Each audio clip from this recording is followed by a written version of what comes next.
So if you look at existing nations and the way they were formed as a result of wars, slavery, and unfair practices like looting other nations for their treasure. With a lot of unfair, disproportionate boundaries, a lot of the nations were able to capture oil-rich lands, which gave them disproportionate advantage. Whereas if you look at some of the other nations with a very smaller land area, the other nations stole a lot of natural resources from these smaller nations. As a result, they kept becoming richer, and these nations kept getting exploited, and they became poorer and poorer, with their citizens not even having access to basic amenities, and their passport and their access is dismal in certain cases. So today, when we look at things, we want equality. We feel all people, all humans are equal. They should be treated equal. But in reality or in practice, we see certain citizens are at extreme advantage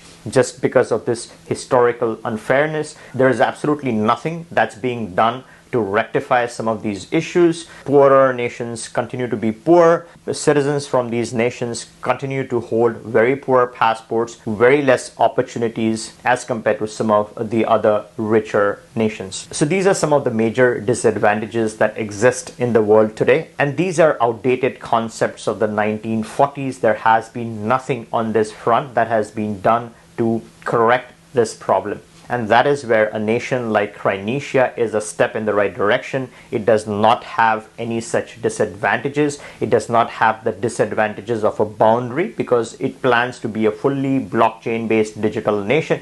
Yes, of course, the physical land matters, and there is plan to rent these lands in different areas, which will hopefully create economic opportunity, so we can establish the mini Dubais and the mini Singapores where it really makes sense to create them.